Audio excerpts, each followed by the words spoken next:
It's so amazing hanging out with you because you do have so much personality. Thank you. That we didn't see on TV. I promise people I am not a robot.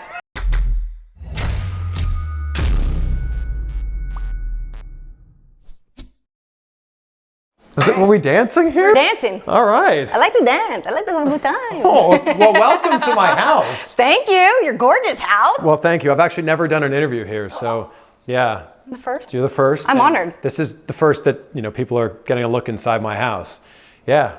Letting them in. Yeah. So, well, thank you for making this happen. No, thank you for making this happen. Okay. Well, you know, the true story is like you came down here from Orlando. Like I'm usually doing the reverse. I'm usually driving 3 hours to Orlando to make this happen. So, thank you for, you know, coming to my home. Happy to come here. Thank you for welcoming me in. And I think that you know, anyone that's following you on Instagram probably saw the video about a month ago.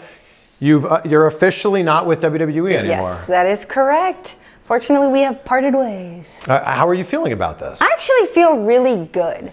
You know, it was a shock to me being let go by them, but it's not the end of the world. It's crazy because I dedicated 5 years of my life to them. Yeah. And you stop to think, and I was injured last year for a good chunk of it. I got injured July 27th and had surgery August 3rd. And I still managed to have and work over 115 shows. How does a backstage interviewer get injured? Well, I have another life other than WWE. And actually, a lot of people don't know, or they do know that I started as a wrestler. And I was a swimmer, diver, national competitive gymnast, competed in Marine Corps, JROTC in school, and I'm always very active. Prior to getting signed by WWE, I had my own personal training company. So that's one thing. I'm like, just because I'm a backstage interviewer on TV and I'm a host and announcer at live events doesn't mean that the camera doesn't see how you look. You look at Byron Saxton, okay? The man is jacked. He is ripped. So you have to look aesthetically pleasing even as an interviewer. So, you know, and you never know. I used to always tell them all the time, I can take a bump. Let somebody take me out. Yeah. If I accidentally take a bump, I gotta be in top optimal physical conditioning in order to hold the microphone. So you got hurt in the gym? Is that what happened? Yeah, I was working out at the performance center and I was like really pumping iron, getting ready for like a fitness competition because I wanted to do something for me and I wasn't listening to my body and it's always on the last one. Always. The last one. Well, it has to be the last one because you end up getting injured afterwards. Yes, this is true. No, actually, I stood up and kept walking and kind of kept going. Yeah, it felt a little weird, but I think that's the gymnast in me. You don't feel the pain. You just kind of push through and you just keep on going. I mean, that's what the wrestlers do in the ring and stuff like that. And a lot of people don't know, I wasn't just an interviewer on TV. There's a handful of us that actually are hosts and announcers for live events. We don't just show up to TV and possibly do stuff at the studio once a week and that's it. We literally work live events Friday, Saturday, Sunday, TV Monday, come back Tuesday if you work for Raw, and shows Saturday, Sunday, Monday, TV Tuesday for SmackDown. So is this kind of like a blessing in disguise? Your schedule is not nearly as crazy now? I like to view it that way. I'm an optimist. So I truly enjoyed working for the company, being able to travel to 47 out of 50 states. I got to see all sorts of different towns that I never even imagined. I never imagined I'd ever go to New Mexico or Phoenix or Washington State. I was born and raised in Orlando, Florida. Lived within a 10-mile radius my entire life. Went to school at UCF, like did everything there. So it was pretty crazy. My first taxi ride, my first train ride, my first flight over the Atlantic Ocean was all with WWE. So I like to look back at all of the experiences that I had with them over any of the negative that could have happened. I think it's important to know which 3 states you didn't go to. Oh, yeah. So, okay. I'm still a little bitter about this because when we had the tour where we went to Alaska, originally it was scheduled for SmackDown to go to Alaska. Last minute, they changed it to Raw. Mike Rome, yeah, that's you. You got to go to the North Pole and I didn't get to go. Thanks a lot, man. And then they were posting pictures and stuff like that all over everywhere. And of course. I didn't see it. And then the second one, SmackDown went to this place. But at the time, they weren't sending 2 hosts and announcers. Greg Hamilton got to go to Hawaii, and I didn't get to go. It's okay, he is the ring announcer for SmackDown Live, but I still didn't get to go to Hawaii. And the those are the freak states, though. Yeah, but Alaska I was and Hawaii. so pumped to go. Well, you can go now. But in hindsight, they can say, well, we didn't speak Spanish, so we didn't get to go to Argentina and Chile and Peru and Panama and Puerto Rico and look at this all these accent. other places. Wow. I don't know, it just comes out. Jeez. And then the last one. Okay. For some reason, what do you think it is? If you had to guess. If I had to guess. Yeah, it's a very rare state that probably a lot of people don't visit unless you're going to go ski. Wyoming. No. You've been to Wyoming? Yeah. I haven't even met a person that's been to Wyoming. It was cool, beautiful. It was gorgeous. Where else would you not go? It's on the east side. Delaware. Oh, everyone's been there. What are you talking about? Okay. Starts with a V. Vermont? Uh-huh. Oh, okay. Yeah. Everyone's been to Vermont. Not me. Not yet. Vermont, right. I'm coming for you. Wow. Okay. Well, it's so amazing hanging out with you because you do have so much personality. Thank you. That we didn't see on TV. I promise people I am not a robot. Coolest thing I have ever seen. Somebody took the time out, whoever you are, I hope you're watching this. They took the time out. It was an interview I did with Shinsuke Nakamura. They literally changed my skin color silver and they put a voice modulator. Oh, no. So it was like, Shinsuke Nakamura, how are you feeling about this? It was the coolest thing, and I can't find it. I saw it on Twitter, and somebody needs to like retweet it to me or something. Wow. I literally died when I saw it, but it's crazy. What's the instruction that's given to you so that you sound like you have zero personality on TV? Well, that's the thing. It's trying to oddly find that balance of not showing too much personality, which, as you can see, it kind of got a little bit of it, and showcasing the talent. Because at the end of the day, it's about the talent and what it is that they have to say. They don't want us to skew any opinions or create or form any biases about what's going on. So for me, it's the hard part because I'm the type of person that's like, it's all or nothing. Yeah. Either you get all of this or you get hello, thank you. Which is so interesting because if you went into an interview and an audition with them and you were like, I'm really happy to be here, thank you, you'd never get the job. No. So how is it like that you can show off personality, show off charisma, and then once you get the job, they're like, all right, just dial that down. You know what? I don't know what goes on in their minds up there. One day something is 100% what they want, then the next day they wake up on the other side of the bed or a butterfly flaps its wings and this butterfly effect happens and it completely changes. So it's one of those things you have to take any sort of criticism or critique that you get with a grain of salt and just know and be flexible. And that was kind of one of the hard parts for me. Like, I'm a kinesthetic, concrete, sequential learner. Like, I love schedules. I like this being a certain way. Like, even today, I was like, I'm 30 minutes out. I'm 10 minutes out. I'll see you in 5. I'm pulling in. Like, that's just the type of person that I am, just out of respect to other people. So that was one of the hardest things for me and it was a blessing because now I'm a little bit more flexible and stuff like that. Because before I'd be like, that's not on the schedule. This is not the way that this is. And like, I would get all bent out of shape. And I got to the point where I was like, yeah, whatever you want. Just let me know. Just tell me right before. Yeah, you became a company person. Yeah. I was learning, you know, because Rome wasn't built in a day. It takes a little bit of time. And like I was saying, like, I started as a wrestler. My dream was to be a superstar. And then I was given the opportunity to host and announce and build this other body of work and hone my craft in a different way. And I wanted to wear so many different hats within the company. So if in the event they needed me to, I could just do whatever. I could do whatever they wanted because I was just happy to be there. And so that was, for me, one of the hardest parts, being let go, because it felt like I dedicated seriously 5 years of my life to this company. And then it was just like, I got thrown away like a piece of trash. I got erased off of .com. I was like, Dasha Fuentes never existed. And that was, for me, the hardest thing, just because I was so passionate about what I did. And I built so many great relationships. And I built, as you know, Dusty Rhodes, the American Dream, always said, this body of work. And it felt like they just wanted to pretend like it never happened. Who was it that reached out to you to let you know that they were letting you go? Oh, my manager at the time. My manager. I don't really want to say too many names. Sure. But my manager called me, and that was another thing too. They called me on a Tuesday, and I was told after the events that occurred on Monday Night Raw, we are taking you off TV and you're not going to WrestleMania. What events? Thank you. I literally went back. I watched the interview. There was a tiny little blip that happened, but it was live. It was with Roman, and I figured it was a pretty good interview, and I could see the growth and consistency that was happening from week to week. And I was like, series of events, and I literally was just taken aback, and I was like, okay, well, I'm going to just relax, not freak out about this, not a big deal. Maybe they're gonna send me back to NXT, because a lot of people don't know I ring announced for NXT, and that's my passion. I loved ring announcing.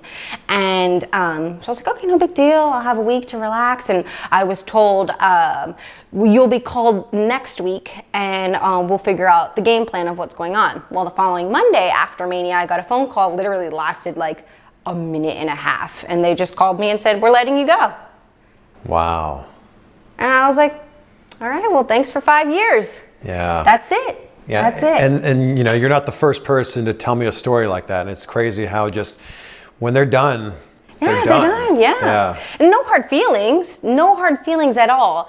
Because like I told you, it was a blessing working for them. But at the same time, it's like, I also put in time, effort, and dedication and gave you my all. So for me, that was like I was just saying, the only thing for me that was just like the biggest like punch in the gut was just trying to be erased. Is there something that you didn't accomplish in WWE that you look back on and go, I wish I had a chance to do that? Oh, debuting as a wrestler, either on NXT, Raw, SmackDown, any of them, because that's what I went there for. Yeah. Like a lot of people don't know, in my group, it's pretty crazy. About half of the people are left there. I was in the same tryout as Nia Jax. Okay.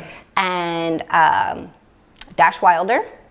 Who else was in my class? Riddick Moss. Drake, the ref in NXT. Huh. I'm trying to think, who else was there?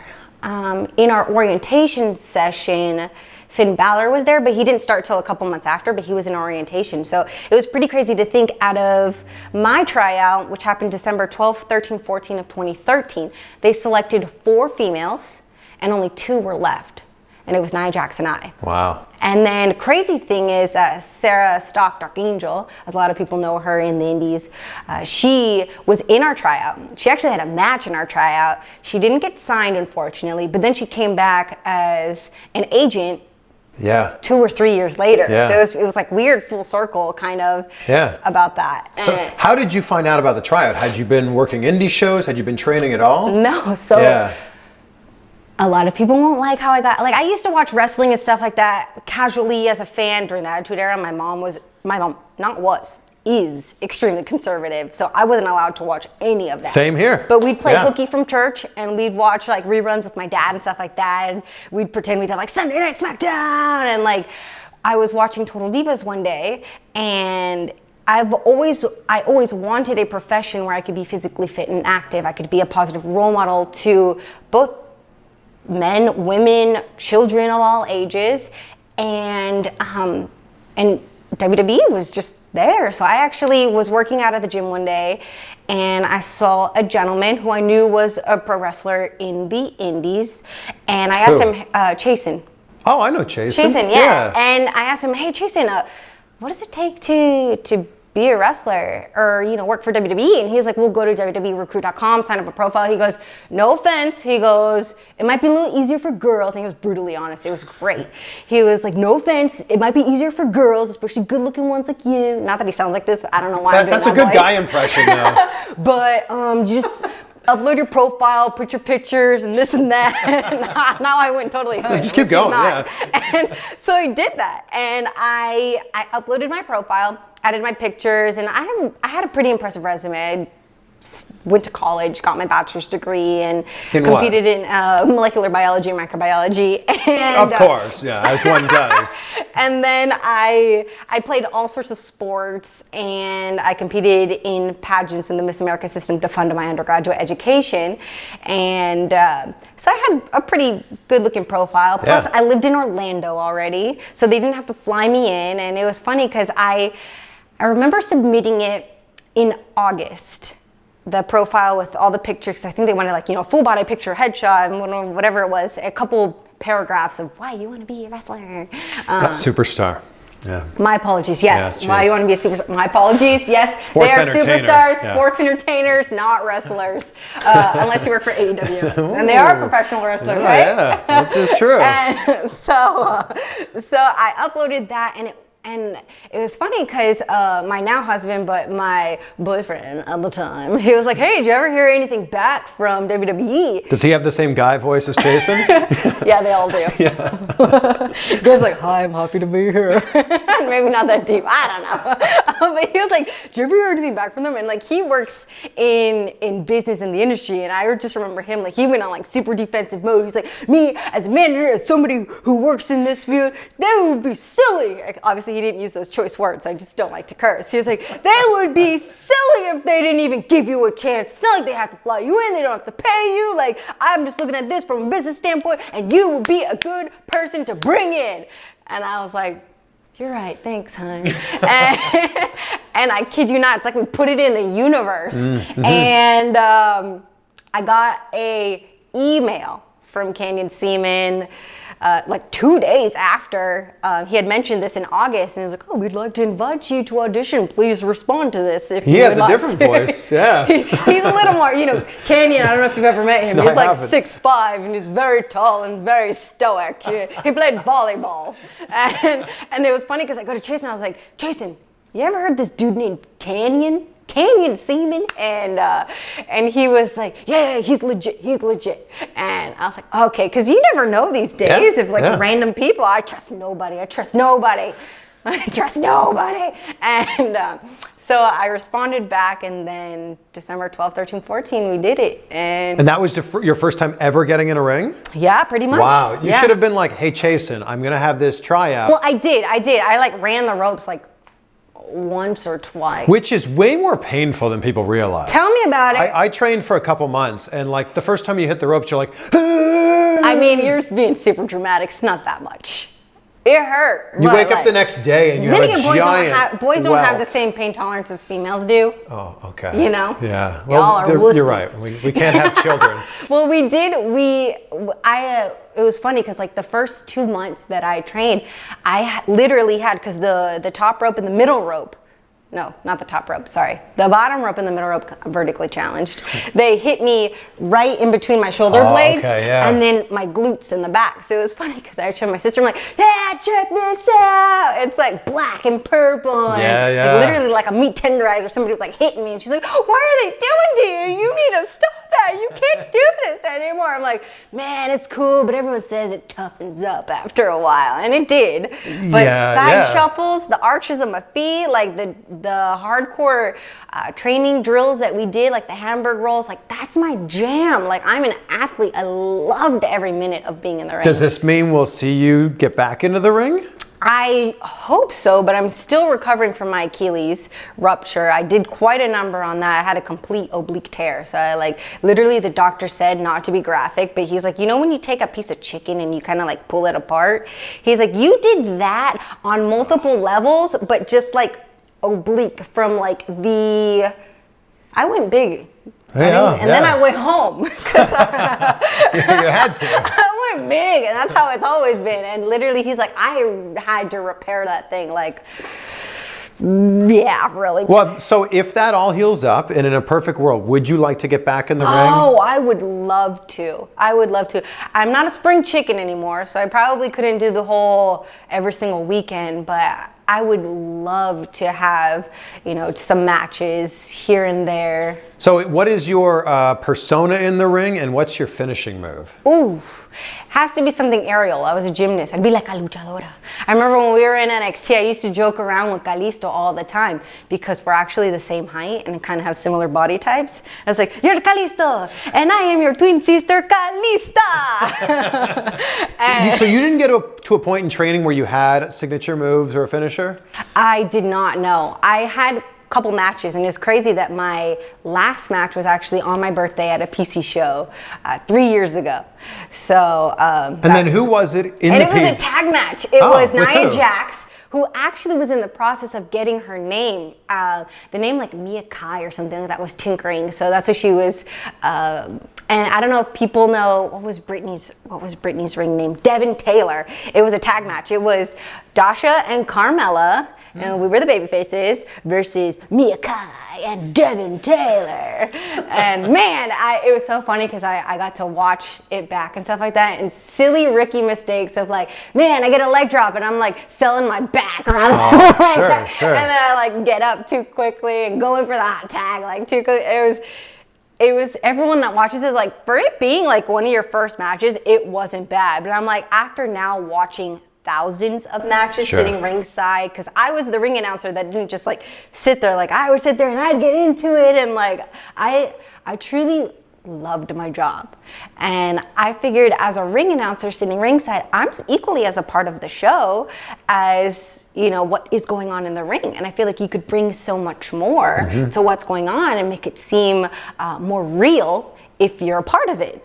And it was cool because I learned so much sitting on the sidelines. And I feel now if I were to get back into the ring, I now know a little bit more of the production side of it all. And I know a lot more of the psychology just from learning from the greats like AJ and Carl Anderson and Luke Gallows, and Daniel Bryan, all those guys and girls too, from Naomi to Natalia, and just everyone that truly loves the business. They're willing to share their knowledge with you as long as you're willing to be open to it. And it was pretty crazy because I remember one time I was at the Performance Center and Scott Dawson was there and I was training and I was like, man, I really can't wait to be in there. And he just gave me like the coolest compliment. He's like, when you finally make it in there, you'll be one of the greats. Wow. And he goes, you're just so determined. Because I had asked him, because sports entertainment, wrestling is all about respect. And like for me, I grew up with a Puerto Rican mom who, like, if you didn't show any respect, ella te daba vergüenza. You'll have to translate this for us. She would give you un cocotazo, you tapaboca, you get put in place, essentially. That's the gist of what I got there. The fear, like she didn't even have to say nothing. She never had to hit me or nothing. It was just So that's where the respect came from. Yeah, that's where the respect came from. So it was one of those things that like, I always shook people's hands and was very grateful, but also too, for me, it was one of those, in order to get respect, you have to give respect. And I figured I wanted to immerse myself and learn as much about it, because you see people like Scott Dawson, Dash Wilder, they truly love the business. And if they see that you are interested and you love it as well, they share all their knowledge with you. And then that internally just made me fall in love even more with the business. Now there's different aspects of it, but at the end of the day, like, it's entertainment. It's cool. You get to be physically fit and active and throw yourself in the air and do things that you didn't dream were imaginable that you could do. You get to put people through an emotional roller coaster. Like, it's the coolest thing. And my husband would tell me all the time, he's like, I have a thankless job. He works in service.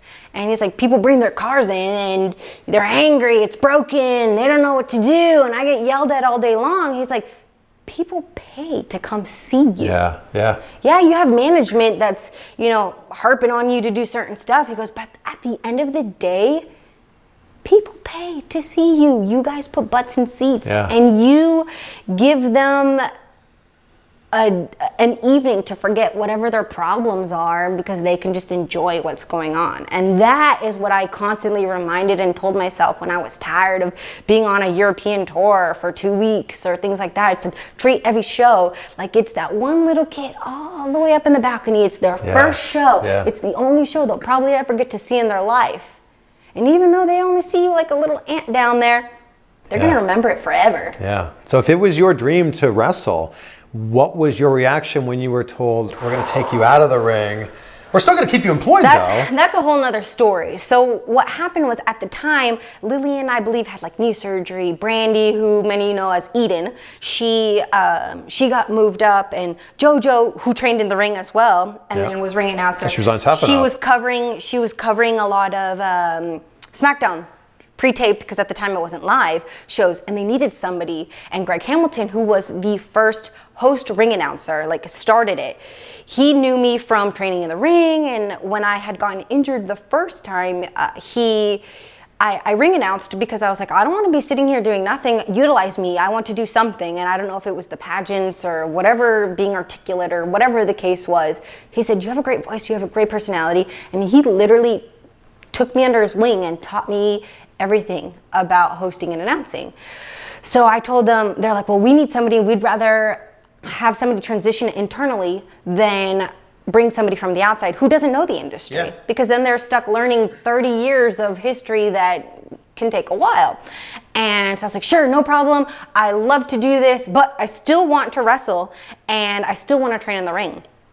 So it got to a point where I was doing everything. I was going into the PC in the morning, training, going to shows, hosting, announcing, going into the VO room, trying to learn to call matches, to learn psychology, going to school sessions, doing all that stuff. And then it got to a point where we hired another male announcer to the team, and I remember to this day, Sarah Motto and Matt Bloom, I could just feel them coming into the Performance Center, and I was in the female ring, and I could just feel it. And I instantly just started crying.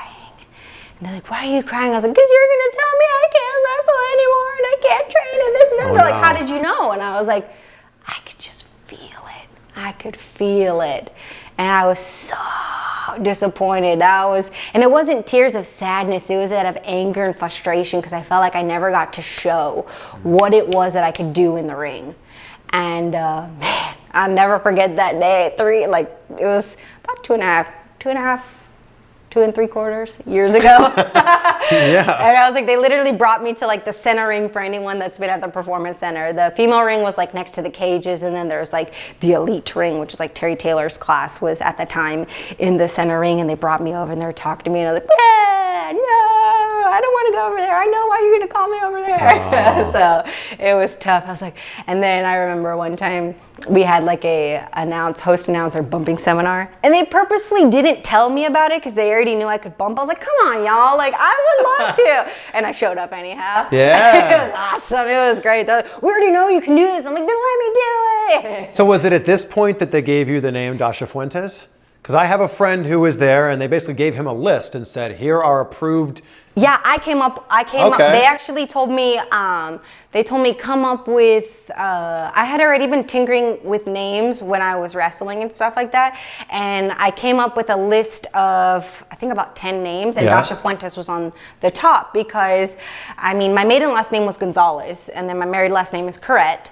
And it's funny because I have a Russian first name, and then my maiden last name obviously screams Puerto Rican, and then my married last name is Arabic. So I wanted a Spanish last name that could be easily pronounced in English or in Spanish, so nobody would butcher it. And all the cool ones like Lillian Garcia was taken. Mendez, Rosa, that one was taken. Mysterio was taken. That's not Mysterio. That's Misterio. Sorry. Have you ever heard his music? It goes, Rey Misterio. It doesn't say Rey Mysterio. Well, sorry, I'm from Canada, so. I know you're from Canada. That's why you're so nice. Oh, well, thank you. You're very kind too. Thanks. You're a very nice American. I appreciate it. My mom would roast my buns if I wasn't. So did you send your list to them? Yeah, sorry, side note. So Dasha Fuentes was on the top of the list, and they sent it back, and they're like, we like the first one, it's good to go. Because I was like, Dasha Fuentes or Fuentes. And Daisy Fuentes, the, MTV VJ back in the day. I don't know if y'all are old enough for that. Sure.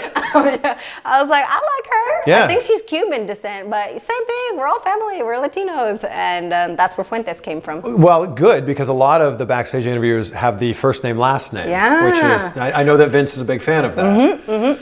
But luckily my real name is Dasha, so that's the nice part. Like, even though I was like, oh, everyone knows Dasha, and it's so different, so. What were the other names on this list? Give us a couple. I think I had I feel like it was 200 years ago. I'm willing to say. It was 2 3/4 years ago, actually. And 25 hours and 57 minutes. I'm willing to say it was. I think Sophia was on, Sophia something. Dasha Sophia? Oh, Sophia would be your first name. Sophia something. I know Valentina was on there. Oh. I wanted really unique, cool names. I think Asia was on there. So I don't remember, but I like Dasha. I'm weird. It's a weird name. There's a chance they could look at your list and go, no. Sorry. But it was funny because I was talking to Lana, and obviously she had to put Russian names. She's like, Dasha was actually on my list when she was submitting names and stuff like that. Yeah, I was like, well, I'm glad you didn't get it. Well, you mentioned earlier how AEW is wrestling. What are your thoughts on AEW? We're a week away from Double or Nothing. I'm actually really excited. And the cool part is I got to work with a lot of the individuals that are no longer with WWE. So it's I'm that big sister, not big sister, little sister. Just sister. We're all brothers. We're all brothers, whether you're guys or girls. We're all brothers. We're all brothers. And so I'm very excited to see what they do. Having worked for WWE for such a long time, you get used to the certain formula and the way things are ran and done. So it's kind of the unknown. I don't know what to expect, and a lot of the talent that I may not be aware of, because I was in that WWE bubble for 5 years. I'm really excited to see the Young Bucks and see Neville's real name, his new name, Pac. Yeah. Oh my gosh, I used to love interviewing him. It would be a splash fest. It's a good thing that he had great oral hygiene, because I literally would get spit in my eyeballs all the time, and I'd be like, Ben, come on, man. He's like, sorry. And I'm very excited to see his new persona as Pac. Because I've watched all the promos and things like that. Oh, yeah. And I'm like, wow, dig it, man. It looks like the wrestlers are going to have some control here of their characters. Dr. Baker, super excited to see her. Which I was pre-dental, that's why I did the M&M. And I was going to be a dentist. I did a summer of learning at UF College of Dentistry, and that summer I realized I love my teeth and not everyone else's. You have very nice teeth. Thank you. It was my first car. What? It was my first car. So my mom, she saved up, I think $2,500. Oh, and she gave me the choice. She was like, you can either get a car or you can get the braces you always wanted your whole life. So my senior year, I was brace face. And my senior pictures have braces in them, but I got the clear ones. But I got them late too. I got braces from 16 to 18. And my mom's like, you're going to need them. I'm like, I don't want braces. But now look at us. Look at these. But if I didn't have braces, I probably wouldn't have the career that I have now. Not that my teeth, I didn't have summer teeth or anything. You know what summer teeth are? No. Some are here, some are there. I didn't have summer teeth. It's a knee slapper. But if I didn't have the braces, I definitely wouldn't be on TV. I had kind of my sister and brother used to tell me that I was Bugs Bunny, because my incisors and they would kind of stuck out a little bit, had a little bit of an overbite, and I had one tooth that was out of place. So I only had braces for 1.5 years. So it wasn't too bad. Oh, yeah. But they're like, you're Bugs Bunny. I'm like, look at me now, guys. They used to tell me I was la niñita del lechero. I was a milkman's kid, and I was a middle kid. Why do you think I wanted to go into entertainment? I got middle kid syndrome over here. Yeah. I got it all. I'm a lefty, creative, I think right. Why can't you show off this personality on TV? I don't know. I was being constrained. I dropped my microphone. It's okay, it's fine. I was in chains. But how come someone like a Renee is able to show personality? Because they trust her. It's all built on trust. And it's difficult for them to trust somebody that they don't know what they can do. Like I was saying, I didn't come from entertainment. So I knew Renee in Toronto. She was hosting a TV show and interviewing musicians at the time. Then she went on to, do a thing where she was interviewing wrestlers on her own show. So maybe they were just familiar with her. And she had that, I guess you could say, that documented body of work. I didn't have any of that stuff. Right. So I took no offense to it, no offense from it whatsoever. But like I was telling you a little bit earlier, the first live TV shot I've ever done was the one that I unfortunately butchered and said, ladies and gentlemen, please welcome my guest, James Ellis, instead of Ellsworth. I was so nervous. I was like shaking, like you could see like the microphones like this. I was so nervous. And the most nerve-wracking part about television is the waiting. So you've got your earpiece in and they're telling you 5 minutes out, 2 minutes out, 1 minute out, and you're just like, it's about to be real. Yeah, and then it's like right before they're like, 10, and go. 9, And you're like, oh, was I supposed to say? Yeah.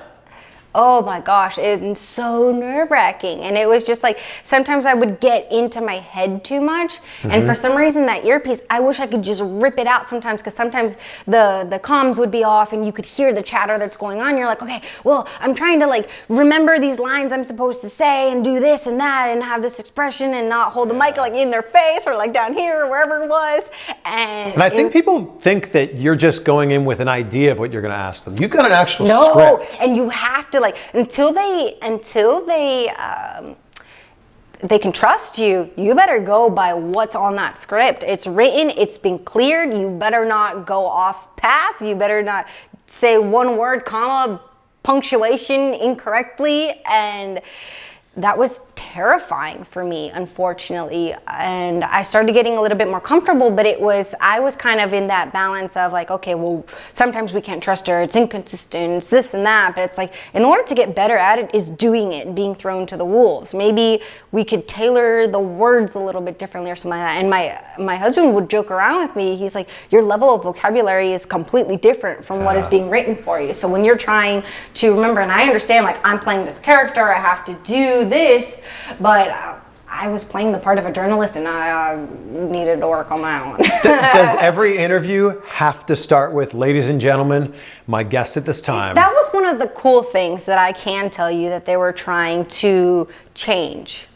They were trying to transition from no more ladies and gentlemen, please welcome my guest. We were trying to do more ambush, kind of different placements. And one of the coolest things is, if you have the chance to watch NXT, the interview style is completely different. Joe Belcastro and the writers that are at NXT, they have truly tried to change that, to not make it as formal and this and that, more conversational. And you could see that was starting to change on Raw and SmackDown. And that was making life a lot easier. But my favorite part was when I'd be in the male locker room trying to interview somebody. You're like, should you really be in here, lady? Creeper. Speaking of creepers, with your large Instagram following, how often are the creepers sliding in your DMs? Oh, they like to lurk. They like to lurk. They're not just lurking. I see you trying to slide in there. It ain't happening. When you get the inappropriate comments on your photos, I show them to Gabe, to my husband. Didn't you delete them? Because some people go way over the edge. Luckily, thank goodness, I'd get the occasional inappropriate pic, and I just show him. He's like, "That's a stock photo. That's not real." And I just laugh. It's funny because I love science and I view the body as science, so it doesn't faze me. It sounds really weird, but I'm like a clinician, like very clinical, like nothing bothers me. Like I'm that weirdo that's like, yeah, how are you feeling this month? Oh, I'm shedding my uterine lining, like as gross as that sounds. It's true, I guess. It's the truth. I'm very scientific when it comes to that stuff. It doesn't faze me. And so I just show him, we joke about it. We've been together since we were in high school, so we grew up together, half of our lives together, so it's pretty funny. So in your goodbye video that you posted on Instagram, you said that we can now follow your journey. Well, where's your journey taking you? It's taken me in many different directions. That's one of the cool part is when I was working with WWE, you were kind of constrained to your creativity. I'm a very creative individual. I fell in love with hosting, announcing, entertaining, all that stuff. But a lot of people don't know I grew up around racing. and I love crafting. Like, I was the girl backstage that people would be like, hey, I got this shirt, will you cut it up and make it look cool? I'm like, give me the scissors. And then I would do stuff like Bailey shirts at the beginning. Like, I would cut the fringes and make them very macho man, the sleeves and stuff like that. Like, oh yeah, I totally made that stuff happen. Like, I think Dolph had like a cut up shirt for like something I did, a weaving stuff. Becky Lynch, the man, would always, she had these like cool shirts that she'd be like, hey, I have this shirt, it's a little too big, can you make it up? And I'm like, yeah, sure. And that's what I love doing. So I still love wrestling. It's not like I'm gonna go away from it, but I'd like to kind of start a YouTube channel, or maybe go on the news or something and have like a crafting show, something with cars. Yeah. I'm really big into health and fitness, and I used to have my own personal training company prior to working with WWE. So people ask me all the time, as a gymnast, we want to learn how you do your cool handstands that you've done all over the world. So I'd like to kind of maybe bring that all together. If having the opportunity to wrestle, I would love to do that. If having the opportunity to do TV or movies and things like that, now I have the availability to do that stuff. But the world's your oyster. It is my oyster, but I don't like oysters. I don't either. Sorry, everyone that likes oysters. Sorry, not sorry. So, if we sit down in my house again in a year, where do you think you'll be? I'd love to be possibly doing stuff on a larger network scale, reaching a greater audience, traveling, being able to host shows all over the world, but at my schedule, kind of, I don't know. The fact that you're bilingual. I can't even, I'm not even monolingual. That's okay. Is very helpful, obviously, in Florida. Of course. Especially here in South Florida. And that was one of the cool things with, I feel like out of bringing it back to respect, anytime we'd go to a different country, I try to learn the vernacular for that country, or learn how to say hello, goodbye, thank you, things like that. So I remember I'd bug Shinsuke, like, Shinsuke, hey, Shinsuke, how do you say this? And so he taught me, when we went to Japan, konnichiwa, watashi wa namae wa Dasha, and I learned haraheta, una cosita, kawaii, which is cute, and just learn words here and there. So I always tried to, when I was the host, because there would always be two of us, when I was with SmackDown, it would be Greg Hamilton and I. Greg would do primarily the ring announcing, but we'd flip-flop back and forth sometimes, but I'd always host and come out. So I always like to say, hello, good evening, welcome to WWE Live, in their native tongue. So whether it was Italian, French, je parle un peu de français. In high school, I decided I'd love to learn a little bit of French since I already know Spanish and English, and I just try to immerse myself in different cultures, and yeah, that's pretty much it, just out of respect for that country. Yeah. Well, this has been a lot of fun. Yeah, and it's great to see that you're not a robot. I am not. You are not the Dasha bot. Nope. Since you're not Dasha Fuentes anymore, where can people find you? You guys can find me on Instagram with the handle Dasha Corrette. Same thing on Twitter or my YouTube channel. Has it started? It's gonna happen. Well, because I'm gonna post this soon, and then we can tell people to subscribe. You can follow, you can subscribe, but there's nothing yet, because I got some good content coming for you guys. So what's the channel called? It's gonna be Más Dasha, because whenever we were in South America, they'd always be like, queremos más Dasha, which is we want more Dasha. Oh, okay. So Más Dasha. All right, we'll put the link below. You'll get some subscribers, and thank you. Thank you. Hug it out. Thank you. Bye, guys. That was fun. Thank you for taking the time to watch this. Drop a comment below, like this video, and if you don't already, please subscribe. Now, I know that was not the Dasha Fuentes you expected to see, right? She's fun, and she's charismatic, and she's full of personality. All of these things which were not shown off when she was in WWE. It's nice to see that she is not the Dasha bot that everyone expected her to be. She's great, and just imagine how great she could have been if she was allowed to show off some of that personality in WWE. Although I get it, your job as a backstage interviewer, your job as a ring announcer is to put the talent over, not to put yourself over. But I still think there is some room to show off a little bit of personality, kind of like what Renee Young did to get in the position that she's in now. Either way, Dasha's in a great mood. I love that she's, feeling good about everything, even though, the job that she had for 5 years has now come to an end. But the future's super bright for her, especially if she can show off that bright personality that she has. By the way, did you notice this? Did you know, staring back at you the whole interview? CVV has merch now. Yeah, this is one of 3 designs that I have. Vague goals get vague results. And if you saw the interview I did with Dolph Ziggler, that's the phrase that's really defined my life. Vague goals get vague results, which on the flip side means specific goals get specific results. Think about that. So for me, my specific goals this year have been 50 wrestling interviews by the end of the year. I'm at number 29 now, and it's May. So we're doing pretty good here. Also 200,000 subscribers by the end of the year. We're at 145,000 as I upload this. So also doing really well. And I can't tell you guys how much I'm grateful and thankful for the opportunity to do this and have this journey with you guys. Because I honestly couldn't do it without you, obviously, because then I'd be just talking to a camera and no one would be watching this. And well, that'd be weird. It's already weird that I'm talking to a camera, but you know what I mean. I'm a fan just like you, the fact that I get to sit down, have these conversations. This one happened to be in my house. Yes, that's a grand piano in the background. Yes, that was also a Bill Goldberg signed belt in the background. And yes, that was also a Rock versus Hogan WrestleMania 18, my favorite match of all time, poster hanging in the background. Autographed, by the way, by Hollywood Hulk Hogan. But yeah, I'm just a fan like you guys. And the fact that we get to share this together is awesome. And it means the world to me that you're on this journey with me. So thank you. And we're just getting started, guys. Just getting started. I'll put a link below so you can check out the merch, including this shirt. And it'd be awesome if you rocked one. And if you're rocking one and I ever see you rocking one, I'm going to give you the biggest high five ever. And I give some pretty damn good high fives. Uh-huh.